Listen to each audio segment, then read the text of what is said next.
Hello my dear friends and welcome to StudyIQ. I am Joy and today in this lecture we will discuss about the Periodic Labour Force Survey or the PLFS released by the NSSO or the National Sample Survey Office. Let us first understand about the PLFS or the Periodic Labour Force Survey, which is released by the NSSO. So as we have discussed, it is released by NSSO. NSSO is National Sample Survey Office and it comes under the Ministry of Statistics and Program Implementation.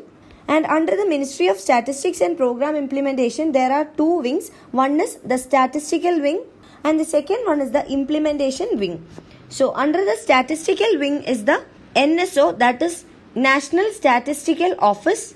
And under NSO is the NSSO, that is National Sample Survey Office. So NSSO or the National Sample Survey Office comes under the Ministry of Statistics and Program Implementation, and this fact is important for your UPSC preliminary examination. Now coming back to PLFS or the Periodic Labour Force Survey, it is released by NSSO, which is under Ministry of Statistics and Program Implementation, and this was launched in the year 2017. That means the Periodic Labour Force Survey was released or launched in the year 2017 only. So before 2017 or earlier it was only once in 5 years. That means the Labour Force Survey was conducted once in every 5 years, and since 2017 the NSSO started coming up with the Periodic Labour Force Survey, and the first one is being released now. So what is the speciality of the PLFS or Periodic Labour Force Survey, or how does it differ from the earlier one?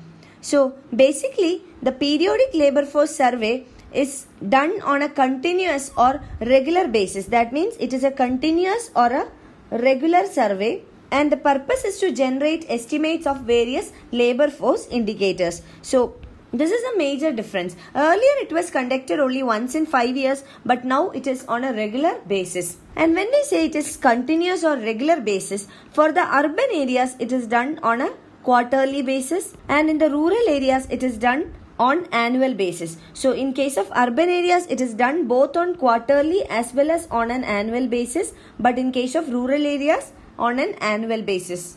And also it is done at the state level or the union territory level, and also at the all India level. So there is a national as well as regional survey being conducted under the Periodic Labour Force Survey.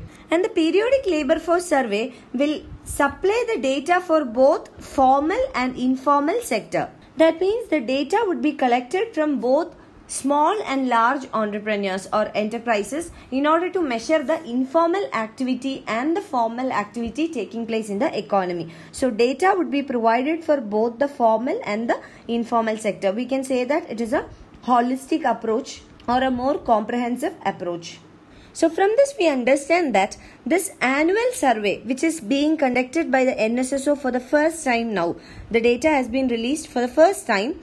This will provide a closer trace of the unemployment in the economy. Earlier when it was released on a 5-year basis, there would be a lag. So the possibility of a timely analysis was missing in the earlier survey, which was conducted once in 5 years.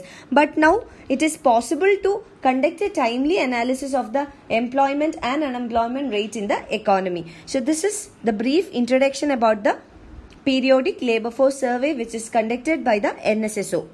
Now coming to the highlights of the report that was released by NSSO in its Periodic Labour Force Survey, the report mainly focuses on two things. One was on the unemployment rate and the second one was on the labour force participation rate. So these are the two important parameters which the survey or the report has covered. So we will look into detail both these parameters.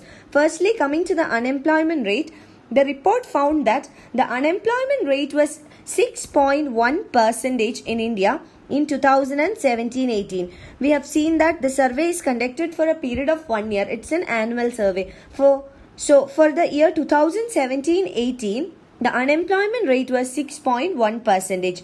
But in 2011-12, this was only 2.2%. So we are comparing it with 2011-12 because earlier the survey was conducted once in every 5 years. So according to the last report available, that was in 2011-12, the unemployment rate was only 2.2%, whereas it has hiked to 6.1% in 2017-18.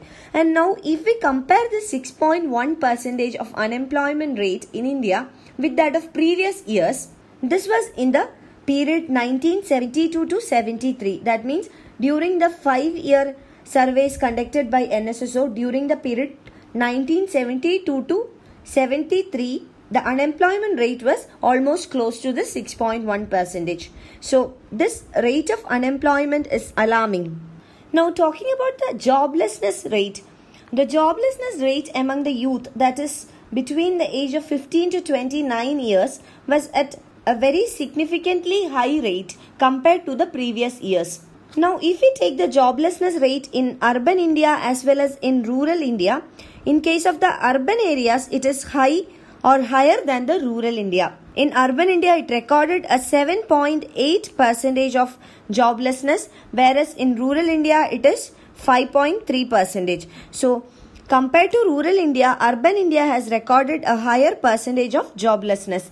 Now again coming to a close examination of joblessness in urban India for female and male, we will see that joblessness is 18.7% among males in urban India, whereas it is 27.2% among females in urban India. Now coming to rural areas, in rural India there is 17.4% joblessness among rural male, whereas 13.6% among rural female. So from this what we understand is that compared to rural India, there is more percentage of joblessness in urban India. So this is percentage wise more. Now again coming to gender equality or gender parity, we will see that in rural India, the joblessness among female is lesser than that of male. But in case of urban India, joblessness among female is higher than that of male. So rural India has performed better in terms of percentage rate of joblessness as well as in terms of gender parity in case of employment opportunities. So these are the highlights about the unemployment rate. Now coming to a very important parameter, that is LFPR or the labor force participation rate. So what is meant by this labor force participation rate? It is defined as the percentage of working population in the age group of 16 to 64 in the economy currently employed or seeking employment. So it is different from unemployment because the labor force participation rate includes those who are also seeking for employment in addition to those who are already employed. So in that sense it is different from that of unemployment rate. And if we compare unemployment rate and LFPR, which would be more important and significant, it is obviously LFPR, because if there is higher rates of LFPR or labor force participation rate, it indicates that more people in the economy are at least seeking for a job. So this is more important compared to the unemployment rate. So in case of unemployment rate, it is the failure from the part of government machinery or the economy or the market itself in order to create more jobs. People are ready to work, but there is joblessness. But in case of LFPR or labor force participation rate, it indicates whether people are willing to work or not. It is the percentage of people who are already employed plus those who are seeking for job. So coming to the data by NSSO on LFPR or the labor force participation rate, the LFPR has declined. In 2011-12 period, it was 39.5%, whereas in 2017-18, it has declined to 36.9%.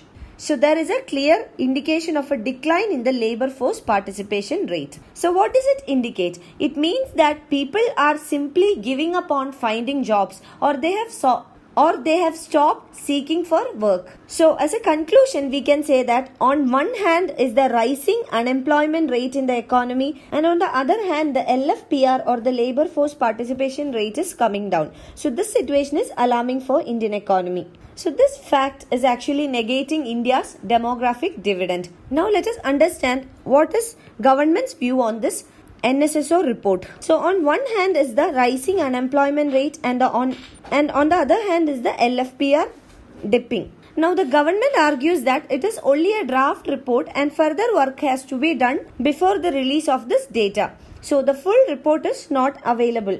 And secondly, comparability is also unclear because this is the first time that on an annual basis this periodic labor force survey has been released. There are changes in methodological factors. For example, the sample size, the sampling design, etc. have changed. Earlier, it was conducted once in 5 years. Now, it's being conducted on an annual basis. So, methodology itself has changed.